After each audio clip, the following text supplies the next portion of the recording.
اور ایک حضرت امام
بات رضا اس چمنستان کرم کی، زہرا ہے کلی جس میں حسین اور حسن تم، صلو علی الحبیب صلی اللہ علیہ محمد۔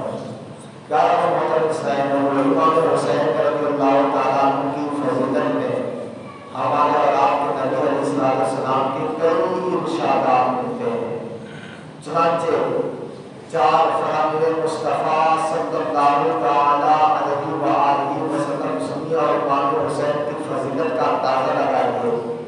ہمارے اور آپ کے نبی علیہ السلام نے فرمایا حسین مجھ سے ہے اور میں حسین سے ہوں۔ اللہ پاک اس سے محبت فرماتا ہے جو حسین سے محبت کرے۔ سبحان اللہ۔ تو ہمیں امام حسین رضی اللہ تعالیٰ عنہ سے محبت ہے، لہذا امام حسین کی محبت کرنے والوں سے اللہ تعالیٰ محبت فرماتا ہے۔ دوسرا ارشاد ہمارے اور آپ کے نبی صلی اللہ علیہ وآلہ وسلم نے ارشاد فرمایا حسن اور حسین سے جس نے محبت کی اس نے مجھ سے محبت کی، اور جس نے ان سے دشمنی کی اس نے مجھ سے دشمنی کی۔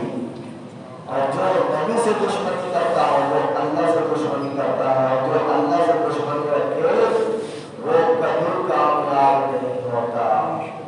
نمبر 3 ہمارے اور آپ کے نبی علیہ السلام نے فرمایا حسن اور حسین دنیا میں میرے 2 پھول ہیں، اور چوتھی جگہ ارشاد فرمایا حسن اور حسین جنت جوانوں کے سردار ہیں۔ سبحان اللہ۔ پیارے اور محترم اسلام بھائیو، امام حسین رضی اللہ تعالیٰ عنہ کی فضیلت بہت زیادہ ہے، لوگ بیان کرتے رہے لیکن آپ کی فضیلت ختم نہیں ہوتی، اور آپ کا چہرہ، آپ کا جسم کا ہر انگ ایسا لگتا ہے کہ اس سے نور پھوٹ رہا ہے۔ جیسا کہ حضرت علامہ جامی رحمۃ اللہ تعالیٰ علیہ فرماتے ہیں کہ امام علی مقام امام حسین رضی اللہ تعالیٰ عنہ کی شان یہ تھی کہ جب اندھیرے میں تشریف فرما ہوتے تو آپ کی مبارک پیشانی اور دونوں مقدس رخسار یعنی گال سے انوار نکلتے اور آس پاس کی جگہ روشن ہو جاتی تھی۔ تبھی تو اعلیٰ حضرت فرماتے ہیں تیری نسل پاک میں ہے بچہ بچہ نور کا، تو ہے عین نور تیرا سب گھرانہ نور کا۔ پیارے محترم اسلام امام حسین رضی اللہ تعالیٰ عنہ اللہ تعالیٰ نے ایسی فضیلت عطا فرمائی تھی کہ آپ کی پیشانی، آپ کے گال مبارک سے روشنی نکلتی تھی، اور آپ کے رواد میں یعنی دھوپ میں اللہ تعالیٰ نے یہ تاثیر رکھی تھی کہ اگر وہ دھوپ کھانے کنویں میں ڈال دیا جاتا تو وہ کنواں میٹھا ہو جاتا تھا۔ جیسا کہ روایتوں میں ہے کہ امام حسین رضی اللہ تعالیٰ عنہ جب مدینہ منورہ سے مکہ مکرمہ کی طرف روانہ ہوئے، کیونکہ یزید پلید نے مدینہ منورہ کے گورنر کو خط لکھا کہ امام حسین سے میری بیعت لے دو یا ان کو قتل کر دو۔ وہ جو مدینہ منورہ کا گورنر تھا وہ عاشق اہل بیت تھا۔ شام کا وقت تھا، امام حسین کو بلایا گیا، امام حسین تشریف لے گئے۔ اس گورنر نے کہا کہ یزید پلید نے 2 حکم بھیجے ہیں، یا تو امام حسین میری بیعت کرے یا ان کو قتل کر دو۔ امام حسین رضی اللہ تعالیٰ عنہ نے فرمایا اے گورنر مدینہ، کیا تو اس بات پر راضی ہے کہ میں یزید پلید کی بیعت کر دوں؟ کیا تجھے معلوم نہیں ہے کہ وہ کیسا آدمی ہے؟ گورنر نے کہا حضور میں سب معاملہ جانتا ہوں لیکن یزید کا حکم ہے۔ امام حسین رضی اللہ تعالیٰ عنہ نے فرمایا کہ مجھے سوچنے کا وقت دو۔ گورنر نے کہا ٹھیک ہے آپ جا سکتے ہیں۔ ایک یزید وہیں پر موجود تھا، اس نے گورنر سے کہا کہ ابھی ان سے بیعت لے لو ورنہ بعد میں بیعت لینا بہت مشکل ہو جائے گا۔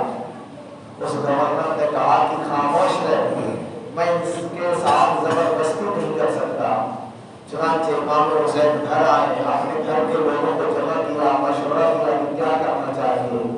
اس مشورے میں طے پایا کہ کہ اگر ہم مدینے میں رہیں تو یزید پلید زور دے گا اور زبردستی بیعت کروانے کی کوشش کرے گا، لہٰذا مکہ مکرمہ چلے جاؤ، وہ حرم ہے، وہاں پر قتل و غارت گری حرام قرار دے دیا گیا ہے، لہٰذا یزید وہاں پر حملہ نہیں کر پائے گا۔ چنانچہ راتوں رات سامان اکٹھا کیا گیا، تیاری کی گئی اور صبح صادق ہونے سے پہلے پہلے امام حسین مدینے سے مکہ مکرمہ روانہ ہو جاتے ہیں۔ تو جب آپ مدینہ منورہ سے مکہ مکرمہ کی طرف روانہ ہوئے تو راستے میں حضرت ابن مطیع رحمۃ اللہ تعالیٰ علیہ سے ملاقات ہوئی۔ انہوں نے عرض کیا، حضور میرے کنویں میں پانی بہت کم ہے، برائے کرم دعائے برکت سے نواز دیجیے۔ امام حسین رضی اللہ تعالیٰ عنہ نے اس کنویں کا پانی طلب فرمایا کہ تھوڑا سا اس کنویں کا پانی لے آؤ۔ جب ابن مطیع رحمۃ اللہ تعالیٰ علیہ اپنے کنویں کا پانی ڈول میں بھر کر حاضر کیا تو امام حسین رضی اللہ تعالیٰ عنہ نے منہ لگا کر اس ڈول کے پانی کو نوش کیا اور اس میں کنی کی، پھر ڈول کو واپس کنویں میں ڈال دینے کا حکم ارشاد فرمایا۔ چنانچہ اس ڈول کا پانی کنویں میں ڈال دیا گیا۔ اس ڈالنے کی برکت کیا ظاہر ہوئی کہ کنویں کا پانی کافی بڑھ بھی گیا اور پہلے سے زیادہ میٹھا اور لذیذ ہو گیا۔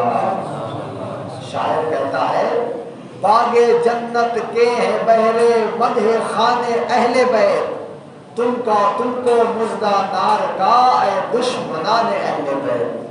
یہ تو جنت کے باغ کے پھول ہیں اور تو یزیدیو تم ان کو تکلیف دے رہے ہو تو سن لو، اگر تکلیف دیتے ہو تو تم کو جنت کا مزدہ نہیں بلکہ جہنم کا مزدہ ہے۔ پیارے اور محترم اسرائیل، امام حسین رضی اللہ تعالیٰ عنہ بہت بڑے سخی بھی تھے۔ آج کل بھی کئی سخی پائے جاتے ہیں، یعنی اپنے مال کو راہ خدا میں خیرات کرتے ہیں، لیکن امام حسین جیسا سخی نہیں۔ آپ دیکھیں امام حسین رضی اللہ تعالیٰ عنہ کی خدمت میں ایک شخص نے اپنی تنگ دستی یعنی غربت کی شکایت کی کہ میں غریب ہوں، آپ مجھے کچھ دیجیے۔ امام حسین رضی اللہ تعالیٰ عنہ نے فرمایا، تھوڑی دیر ٹھہر جاؤ، ابھی کچھ دیر ہی گزری تھی کہ حضرت امیر معاویہ رضی اللہ تعالیٰ عنہ کی طرف سے 1000 دینار یعنی سونے کے سکے کی 5 تھیلیاں آئیں۔ 1000 دینار کی 5 تھیلیاں یعنی 5000 دینار، اور دینار بولتے ہیں سونے کے سکے کو۔ جب یہ 5 تھیلیاں آئیں تو امام حسین رضی اللہ تعالیٰ عنہ کی بارگاہ میں پیش ہوئی۔ امام حسین رضی اللہ تعالیٰ عنہ نے وہ ساری رقم اس غریب آدمی کے حوالے کر دی، اور ہم اور آپ ہوتے تو کیا کرتے ہیں کہ اس میں سے تھوڑا سا دے دیتے اور باقی رکھ لیتے، لیکن امام حسین کیسے سخی کہ آپ نے 5000 دینار یعنی سونے کے سکے کی 5 تھیلی اس غریب آدمی کو دے دی، اور اس کرم نوازی کے باوجود تاخیر کی معذرت کی کہ مجھے معاف کیجیے گا کہ آپ کو دینے میں تھوڑی دیر ہو گئی۔ یا شہید کربلا فریاد ہے، نور چشم فاطمہ فریاد ہے میری حاجت میں طیبہ میں مروں، اے میرے حاجت روا فریاد ہے۔ صلو علی النبی صلی اللہ علیہ وسلم۔ جب امام حسین رضی اللہ تعالیٰ عنہ کربلا کی سرزمین پر پہنچتے ہیں، یزیدیوں کا لشکر سامنے ہے اور کہہ رہے ہیں کہ آئیے ہمارے مقابلے میں۔ امام حسین رضی اللہ تعالیٰ عنہ نے سوچا کہ ایک مرتبہ ان کو اور سمجھایا جائے، ان کو ایک مرتبہ اور بتایا جائے کہ یہ لڑائی نہ کرو، مجھے قتل نہ کرو، تم باز آ جاؤ۔ اس مقصد کے تحت امام حسین رضی اللہ تعالیٰ عنہ 10 محرم الحرام جمعہ کے دن 61 ہجری کو یزیدیوں پر اپنی دلیل مکمل کرنے کے لیے جس وقت میدان کربلا میں خطبہ ارشاد فرما رہے تھے، اس وقت امام حسین رضی اللہ تعالیٰ عنہ کے قافلے کے خیمے کے حفاظت کے لیے آگ خندقوں میں جلائی گئی تھی، اس خندق کی آگ کی طرف اشارہ کرتے ہوئے ایک بد زبان یزیدی جس کا نام مالک بن عروہ تھا اس طرح بکواس کرنے لگا، اے حسین تم نے جہنم کی آگ میں جانے سے پہلے دنیا ہی میں آگ لگا دی ہے۔ استغفر اللہ، یعنی اس نے امام حسین کو جہنمی کہنا چاہا کہ جہنم میں جانے سے پہلے ہی اپنے خیموں کے ارد گرد آگ لگا دی ہے۔ امام حسین رضی اللہ تعالیٰ عنہ نے فرمایا قذبت یا عدو اللہ، یعنی اے اللہ کے دشمن تو جھوٹا ہے، کیا تجھے یہ گمان ہے کہ معاذ اللہ میں دوزخ میں جاؤں گا؟ امام حسین رضی اللہ تعالیٰ عنہ نے جب یہ سنا تو آپ کو غم ہوا۔ آپ کے قافلے کے ایک جانثار حضرت مسلم بن اوسجہ رضی اللہ تعالیٰ عنہ نے امام حسین سے اس منہ پھٹ بد لگام کے منہ پر تیر مارنے کی اجازت طلب کی کہ حضور آپ مجھے اجازت دے دیں میں اس کے منہ پر تیر مار دوں، یہ ہم کو جہنمی کہہ رہا ہے۔ امام حسین رضی اللہ تعالیٰ عنہ نے یہ فرما کر اجازت دینے سے انکار کیا کہ جنگ کی شروعات ہماری طرف سے نہیں ہونا چاہیے۔ پھر امام حسین رضی اللہ تعالیٰ عنہ نے اپنے ہاتھ بارگاہ خداوندی میں اٹھائے اور عرض کیا، اے رب قہار، اس نابکار کو عذاب نار سے قبل بھی اس دنیائے ناپائیدار کی آگ کے عذاب میں مبتلا فرما۔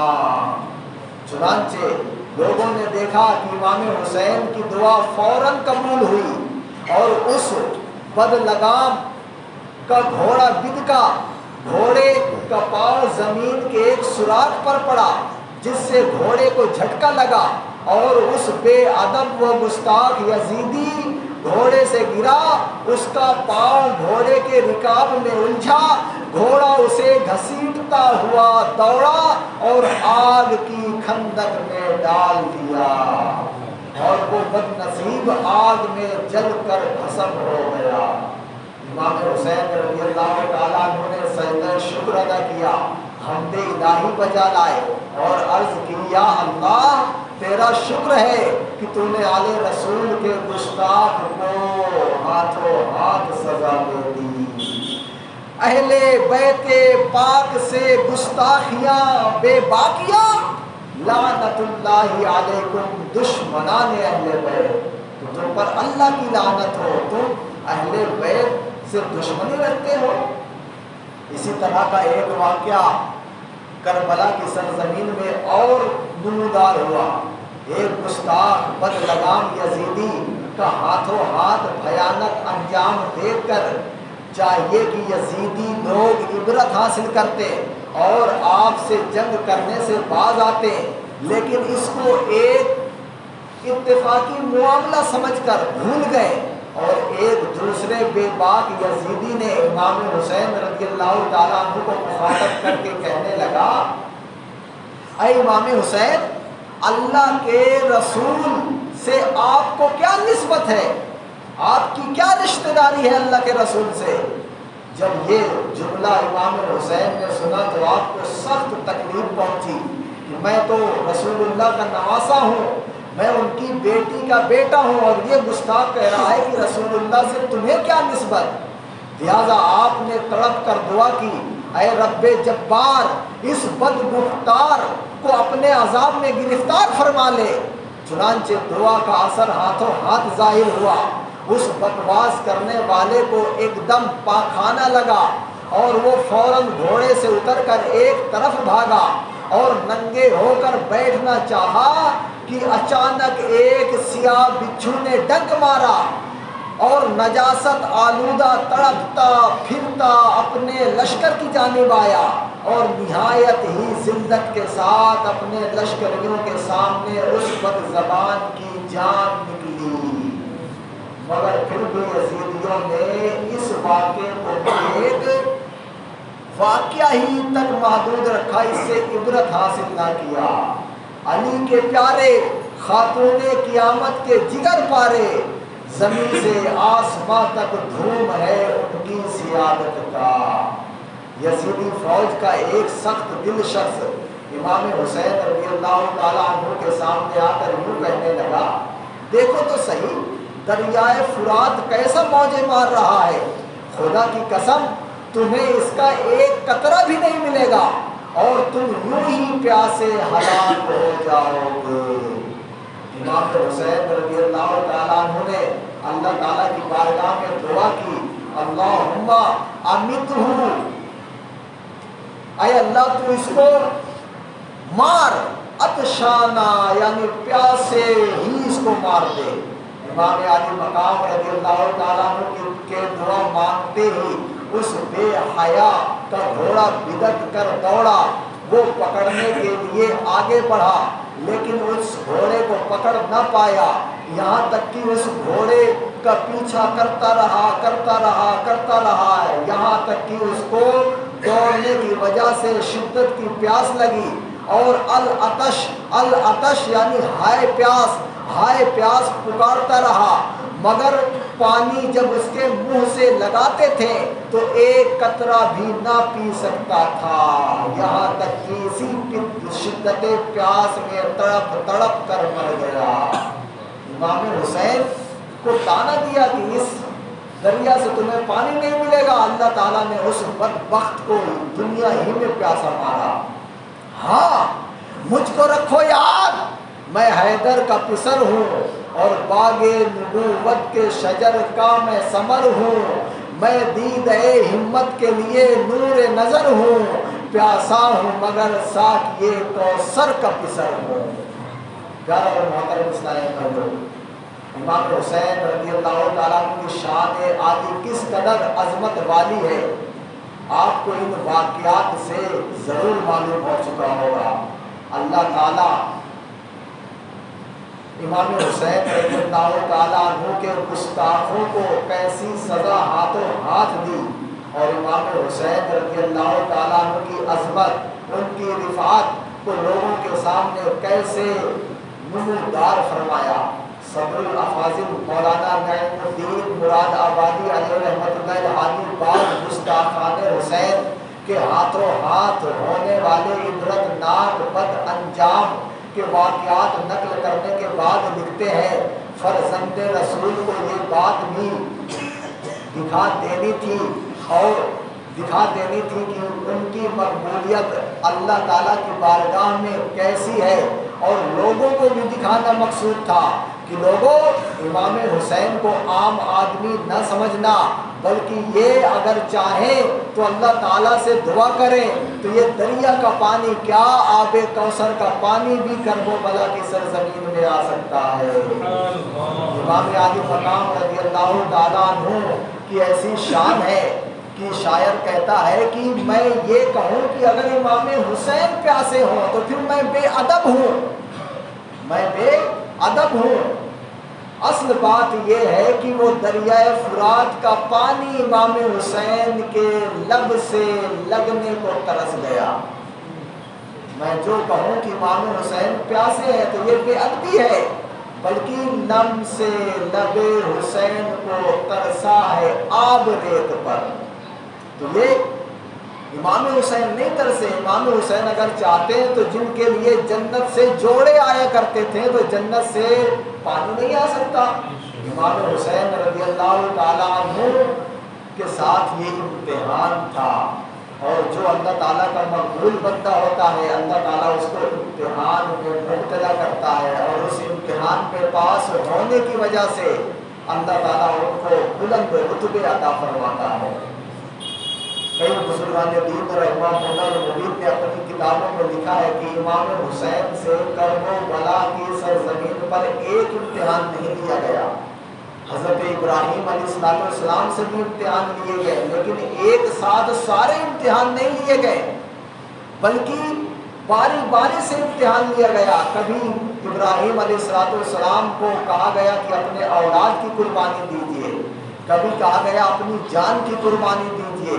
حضرت ابراہیم علیہ السلام نے ساری قربانیاں دی لیکن ایک وقت میں نہیں دی، لیکن امام حسین سے ساری قربانیاں ایک جگہ میں، اپنی جان کی بھی قربانی، اپنے بچوں کی بھی قربانی، اپنے مال کی بھی قربانی، اپنے کنبے کی بھی قربانی، اپنے جانثاروں کی بھی قربانی، تمام قربانیاں کرب و بلا کی سرزمین میں ایک دن میں امام حسین رضی اللہ تعالیٰ عنہ نے دیا۔ پیارے اور محترم اسلام، امتحان تو آتے ہیں، لیکن یہاں پر ایک وسوسہ پیدا ہوتا ہے، ذہن میں بات آتی ہے، یار امام حسین اتنے بڑے پائے کے اللہ کے محبوب کے صحابی، اللہ کے محبوب کے نواسے، حضرت علی کے لخت جگر، فاطمہ کے نور نظر، ان کو کیوں پیاسا بھوکا شہید کیا گیا؟ تو پیارا محترم اسلام، یہاں پر ذہن میں یہ بھی بات آتی ہے کہ یار حضرت علی رضی اللہ تعالیٰ عنہ کو معلوم نہیں تھا، بی بی فاطمہ کو معلوم نہیں تھا، نبی علیہ السلام کو معلوم نہیں تھا؟ یقیناً معلوم تھا، بلکہ آپ کے پیدائش کے ساتھ ہی امام حسین کی شہادت کی خبر بھی مشہور ہو گئی تھی، اور جبریل امین نے نبی علیہ السلام کی بارگاہ میں آ کر دی تھی۔ صحابہ جانتے تھے کہ ان کو شہید کیا جائے گا، حضرت علی جانتے تھے کہ ان کو شہید کیا جائے گا، فاطمہ جانتی تھی ان کو شہید کیا جائے گا، نبی علیہ السلام جانتے تھے کہ شہید کیا جائے گا، لیکن آپ کتابیں اٹھا کر دیکھ لیں، کسی نے بھی دعا اللہ کی بارگاہ میں نہیں کیا ہے اللہ ان کو شہادت کا رتبہ نہ دے، ان کو شہید ہونے سے بچا لے۔ نہ تو نبی علیہ السلام نے دعا کی، نہ حضرت علی نے دعا کی، نہ حضرت فاطمہ نے کی۔ کیونکہ پیارے اسلام میں جو بڑے مرتبے والے ہوتے ہیں وہ امتحان دینے سے پیچھے نہیں رہتے، اور نبی علیہ السلام فرماتے ہیں کہ اللہ تعالیٰ کی راہ میں جتنا مجھے ستایا گیا اتنا کسی کو نہیں ستایا گیا، کیونکہ میں رسولوں میں سب سے بلند رتبہ کا رسول ہوں۔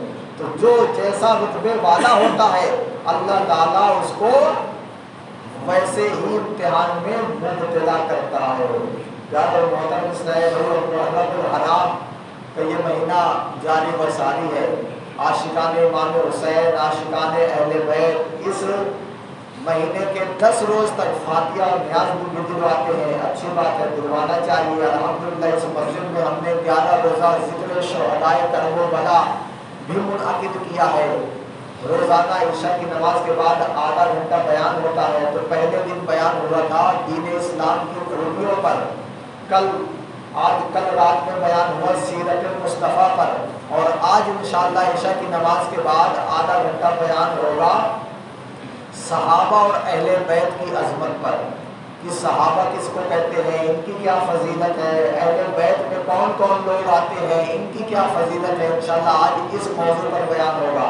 آپ سے عرض ہے کہ عشاء کی نماز آپ یہیں ادا کریں، اور زیادہ دیر نہیں ہے، حالانکہ بیانات کم سے کم 1 یا 1.5 گھنٹہ ہونا چاہیے، تب جا کر ہم کچھ سننے کی سعادت حاصل کریں گے، لیکن آج کل کسی کے پاس وقت نہیں ہے، تو ہم مختصر آدھا گھنٹے میں چنندہ واقعات کو لے کر آپ کے سامنے بیان کرنے کی سعادت حاصل کرتے ہیں۔ تو نیت کیجیے انشاءاللہ اس میں بھی آپ تشریف رکھیں، اور دوسری بات اس میں شیرینی کا بھی اہتمام کیا جاتا ہے، تو جو اسلام میں چاہتے ہیں کہ صاحب میری جانب سے شیرینی کا انتظام ہو جائے تو ہمارے امام صاحب سے رابطہ کریں، وہ اگر شیرینی بک کر لیتے ہیں کہ صاحب فلاں تاریخ کو میری جانب سے، فلاں تاریخ کو میری جانب سے، تو بھی اچھا، یا پوری شیرینی آپ حصہ نہیں لے سکتے تو کچھ 1000 روپیہ 500 روپیہ میری طرف سے تو امام صاحب کو آپ جمع کر دیں تو آپ کا اس میں انشاءاللہ حصہ ملا لیا جائے گا۔